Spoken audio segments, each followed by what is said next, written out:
Houve um homem chamado Celso. Isso na época de Roma. E ele queria combater o cristianismo. E ele falou, já fiz de tudo, já perseguimos, já matamos, já... Não tem jeito. Aí ele falou, já sei. Eu vou estudar a Bíblia. E vou conhecer a Bíblia mais do que qualquer um. Eu vou estudar tudo que esses cristãos conhecem. E ele estudou. Só que em vez de ele ficar um perito, uma pessoa que a Bíblia transformou a vida dela, ela começou a usar para atacar e destruir as pessoas. E não havia ninguém que conseguia argumentar com ele, irmãos. Até que surgiu Orígenes. Orígenes escreveu um livro, Celso vezes Orígenes. E naquela época ele foi um dos únicos cristãos que conseguiram combater Celso. Sabe por quê? Porque Celso tinha a Bíblia na mente, Orígenes tinha a Bíblia no coração. Não era um peso obedecer a Deus, não era uma obrigação obedecer a Bíblia. Escondi a tua palavra no meu coração, para não pecar contra ti, ó Deus. Igreja,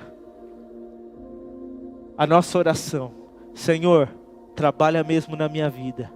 E não permita que nenhuma esterilidade venha minar a minha fé, o meu relacionamento contigo.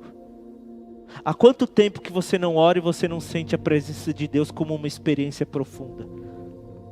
Há quanto tempo que você não abre a Bíblia e experimenta um jorrar de uma água, de uma fonte vindo sobre a sua vida? Estamos estéreis, irmãos. Jesus trabalha na nossa vida quando a gente vem para a igreja. Quebra essa esterilidade, mestre. Eu não quero ser escravo do pecado, ser um cristão meia boca, sabe, irmãos? Conhece o crente Raimundo? É um pé na igreja, um pé no mundo. Ama as coisas do mundo, ama o pecado, ama o curso do mundo, o brilho do mundo, as tendências, as ideias. Outra questão que eu vejo, as pessoas estão ficando estéreis nos relacionamentos, irmãos. As pessoas estão se isolando. Ela tem 10 mil amigos nas redes sociais, mas às vezes ela não tem um amigo que ela pode contar, e às vezes dentro da igreja.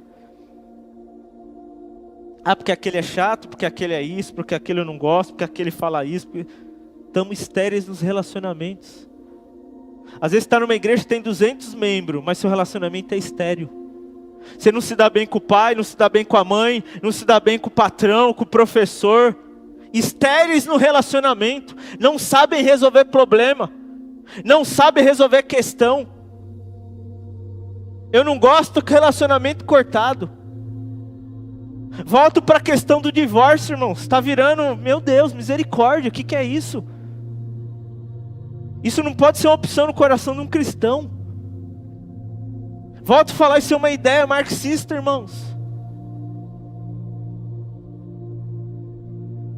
Se a gente falar de revolução industrial, irmãos, às vezes as pessoas não conhecem a história e é refém. Mas as pessoas viviam num nível de pobreza desgraçado antes da revolução industrial. Quando a revolução industrial veio, as pessoas começaram a ter uma condição de vida melhor. Não, porque era a opressão da burguesia contra a classe trabalhadora. Existem questões, existiam, amém. Porém nós temos que tomar cuidado e entender a história num todo. Porque hoje nós estamos vivendo esta ideia, irmãos. E nós temos que tomar muito cuidado com o que está sendo falado, com o que está sendo bombardeado na mídia, nas redes sociais, nas faculdades, nas universidades, nas escolas. Muito cuidado. Porque ou a sua cultura é do reino, ou a sua cultura não é do reino. Ou seu pensamento é a mente de Cristo ou não é a mente de Cristo. Não existe mais ou menos no reino de Deus. Amém, igreja? Eu vou trabalhar um pouco nisso, mas eu quero que você entenda. Nós estamos estéreis nos relacionamentos. Estéreis, irmãos. Namoros tudo errado. Um namoro cristão é compromisso, irmãos, para algo futuro. Porque daqui a pouco a irmãzinha é a pegadora da igreja. O irmãozinho é o pegador da igreja. O que é isso? Isso se chama relacionamento estéril. A pessoa traz a cultura do mundo dentro da igreja e acha que não tem nada demais. Que relacionamento eu quero na igreja? Que relacionamento eu quero no meu namoro? Que compromisso eu quero no meu namoro? O mundo pode ter uma cultura assim, irmãos, de namorar 20 anos, mas do reino de Deus não é assim. O mundo implanta isso. Como chama lá da Globo, lá, ó, Malhação. Misericórdia, irmãos. Todo dia eu vi um pastor falando disso. Malhação, o pai é o ruim. Filha, você não vai namorar aquele rapaz. Ele não é pra você. Aí vem a mãe e fala, não, filha, daqui a pouco ele concorda, tá tudo bem. O casal concorda na educação do filho, irmãos. O casal está de acordo com a educação dos filhos. Não é um passa a mão e o outro vai lá e bate. Isso é a cultura do mundo. Relacionamentos estéreis. Não quer responsabilidade, não quer compromisso, não quer passar problema. Não, vou separar, pastor, é muito chata. Não, é muito chato. Pera. Casamento não é um aparelho que você compra, irmãos, e na hora que quebra fala, vou trocar por outro novo. Não. Isso é visão do mundo. Casamento está quebrado, arruma, conserta. Faz acontecer, resolve.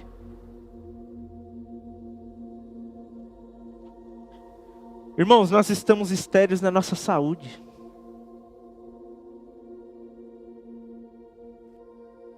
Jesus lá naquela cruz, Ele conquistou. É um direito de você ter uma saúde plena. E eu vou trabalhar isso na Bíblia com você. Às vezes é a vida profissional, irmãos. Igreja, chegou a hora de empreender, de fazer alguma coisa. Se você pegar Calvin, um grande teólogo cristão lá da França, assim como Lutero era referência na Alemanha, Calvino era referência na França. Qual que era a ideia de Calvino, irmãos? A ideia de Calvino, e eu nem vou entrar no mérito do calvinismo aqui. Estou falando de visão de reino. Você é um cristão, então tudo que você tem que fazer tem que ser para a glória de Deus. O trabalho você faz para a glória de Deus, o estudo você faz para a glória de Deus, seu relacionamento é para a glória de Deus, na igreja o que você faz é para a glória de Deus, tudo que você faz é para a glória de Deus. E ali ele incentivava mesmo os cristãos a estudar e ser os melhores na profissão. Isso é visão de reino, irmãos. Lutero, ele incentivava o empreendedorismo. Depois da reforma, aquele monte de monge foi expulso da igreja, um monte de gente foi para o lado de Lutero e falou, e agora, como que nós vamos sustentar? Você sabe pintar? Então vai lá pintar, mas pinta da melhor forma. Você sabe vender? Então vai lá vender. Você sabe cultivar? Cultiva e vende, mas faz da melhor forma para Jesus. Isso é visão de reino, irmãos. Não está indo num caminho, irmãos? Vamos empreender, igreja. Você tem ideia? Busca meios. A gente tem um grupo de empreendedorismo fantástico na igreja. Eu garanto para você que vale mais que um MBA. Eu garanto para você um aprendizado, um despertar. Peraí, mas sociedade, eu já tive 2 sociedades, irmãos. Eu sei o que é sociedade. Eu posso te dar alguns conselhos. Quer arrumar um bom sócio? Que ele tenha a capacidade de fazer algo que você não faz. Para os dois fazer coisas diferentes. Isso é importante. Quando os dois fazem a mesma coisa, dá muito problema. Muito problema. E outra, faz um belo contrato. Como que vai ser a porcentagem de divisão? Como que nós vamos trabalhar a questão do trabalho, de finanças? Pé no chão. Como qualquer outra questão, irmãos. Pastor, nós estamos namorando, nós vamos comprar algo junto. Faz um contrato. Quanto que você deu de dinheiro, quanto que você deu. Vai lá na frente, deu errado, a gente já sabe separar as coisas. É ou não é verdade? O cristão, irmãos, tem que estar a cabeça na frente. Vamos empreender, igreja. empreendedorismo. Desperta isso no teu coração. Desperta isso no teu coração. Tem gente com tanto talento aqui e às vezes está deixando o talento passar. Vou conversar com aquela pessoa, com aquele irmão. Não, você já tem, mas desperta. Porém eu dei 2 conselhos preciosos aqui para você. Se eu fosse cobrar, irmãos, ia ser caro, hein? De ouro. Que eu estou falando que eu vivi na pele, que às vezes você não viveu. E que hoje eu sei a forma que eu faria pelo que eu já vivi. Tempo de empreender, igreja. Os padres da igreja sempre ensinaram isso. Quando eu falo padres, estou falando dos apóstolos do passado, irmãos. Eles falavam para a igreja, vai empreender. Você está entendendo, irmãos? E às vezes a pessoa está lá profissionalmente estéril. E às vezes a oportunidade está ali batendo na porta dela. Ela tem o talento, ela tem o dom. Mas ela começa a pôr empecilho na cabeça dela. Bloquear um monte de coisa. Ei, igreja. Igreja de Jesus. Chegou a hora. Chegou a hora. Desperta tu que dormes, levanta-te dentre os mortos. Cristo te esclarecerá. Vai para cima, faz acontecer. Deus está lá, irmãos. Moisés teve que dar o passo lá para o mar se abrir. É atitude, é decisão, é o querer do coração. Sabe por que é o querer do coração? Porque o poder da decisão Deus deu para o homem. Você decide. Você escolhe. Tem coisa que Deus não vai descer, um anjo do céu vai descer e vai pegar você na mãozinha e falar, vem aqui, ó. Esquece. Estéreis na vida espiritual, estéreis no relacionamento, estéreis na saúde, estéreis na vida profissional. Às vezes a pessoa está estéril na vida estudantil, irmãos. Ah, pastor, eu queria tanto. E? O que você está fazendo? Como que é? Ah, vou esperar, vou orar, pastor. Vai orar mesmo. Bastante. Não, irmãos, comece a estudar, se inscreve num concurso, vai lá na faculdade, conversa, o que tem de diferente, o que eu posso fazer, tem uma prova para fazer aí, o que eu posso ganhar de desconto, posso trabalhar aqui. Uau!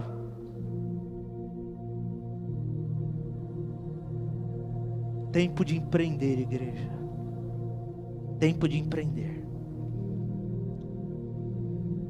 Meu irmão, se você não gosta da colheita que você está tendo, chegou a hora de você trocar semente. Pastor, está tudo ruim, tudo errado. Vou repetir. Se você não está gostando da colheita que você tem, chegou a hora de você trocar sementes. Porque se você continuar plantando a mesma semente, vai passar os anos e a sua vida vai ser a mesma. Eu busco a Deus daquele jeito, sabe? Do jeito que dá. No meu relacionamento eu vou levando. A minha saúde, vamos ver. Vamos ver o próximo exame. Amém, os médicos são importantes, irmãos. Temos que tomar remédio? Temos, sim. Porém, eu acredito que Deus pode fazer um milagre na sua vida. Eu acredito que Jesus pode curar a sua vida. Ana queria um filho. Estéril. Deus permitiu. Mas ela aprendeu com aquilo. E aquilo foi fazendo com que ela chegasse num ponto onde aquela esterilidade teve o fim. Rompeu. Quebrou aquele ciclo. Hoje, nós vivemos o tempo do politicamente correto. Resumindo, é uma censura. É uma censura. O politicamente correto quer falar que está acima da verdade. É uma forma de eu falar, de eu não marginalizar nada. Então, antigamente eu falava homossexualismo, agora eu tenho que falar homossexualidade. Hoje não pode mais falar a palavra denigrir. Hoje, se você quiser falar de uma pessoa que os pais são um europeu e um negro, que é um mulato, não pode. Não pode mais falar. É o politicamente correto.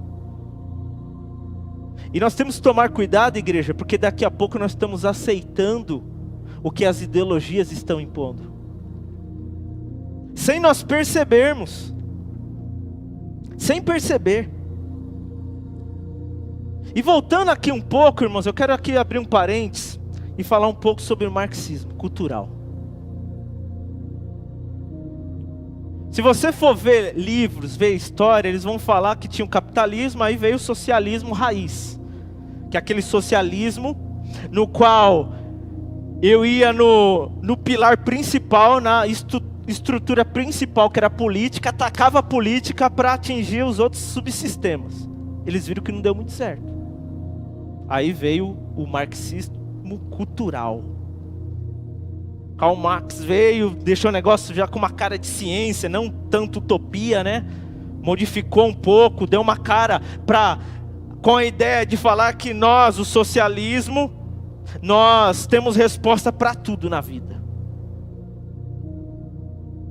E ali começou a plantar ideias da seguinte forma, igreja. Em vez de eu atacar o pilar central que eles achavam que era a política, nós vamos atacar a cultura. E atacando a cultura, nós vamos atacar os subsistemas. Então nós vamos atacar a família, nós vamos atacar a religião, nós vamos atacar as autoridades, nós vamos atacar a questão de ideologia, de sexo. E se nós destruirmos a família, nós destruímos tudo. Essa é a ideia. Por quê? Porque existem os opressores e os oprimidos. Então, o chefe é o opressor, o trabalhador é o oprimido. O homem é o opressor, a mulher é a oprimida. O pai é o opressor, o filho é o oprimido. Um filho que não respeita o pai e a mãe, a vida é minha, eu faço o que eu quero, é um pensamento marxista. Porque o pensamento marxista é contra a autoridade, é contra a hierarquia, é contra o respeito, é contra a honra. E a minha fala aqui não estou falando de esquerda e direita, irmãos. Eu não estou entrando aqui nesse mérito. Eu quero que você entenda que existe algo que está sendo implantado nas escolas, na mídia, nas redes sociais, na política, e estão tentando destruir a família, destruir a igreja. E as pessoas não estão caindo em si. Nós estamos com uma mentalidade estéril, irmãos. Nós estamos aceitando tudo. Tudo é normal, tudo pode. A Bíblia não é um livro, irmãos, socialista. A Bíblia fala que tem que trabalhar, que o que você semear, você planta. O que você plantar, você semeia. A Bíblia diz que o preguiçoso, o leão está esperando ele lá fora. Igreja, é muito séria essa questão. Eu estou dando uma pincelada, eu abri aspas aqui. Ó. Existe uma cultura marxista que quer destruir valores. Que quer pôr uma ideologia na vida das pessoas. E infelizmente, existem pessoas de um gabarito alto, pessoas de uma influência alta. Irmãos, eu quase perdi meu filho para isso. Eu não perdi o meu filho para isso, porque graças a Deus ele é um moço preparado. Ele tem argumento, ele sabe argumentar. Porque ele nasceu num lar onde a gente tem ideias, a gente tem crítica, a gente conversa. Mas na hora que eu vi o negócio estava vindo, ó. E eu nem tchum. Aí na hora que você começa a ver o que está acontecendo, você fala, meu, agora eu estou entendendo. Infelizmente, as escolas e universidades estão querendo massacrar os jovens. Tem até concurso, irmãos, que se você não escrever o que eles querem, pode esquecer. Pode esquecer.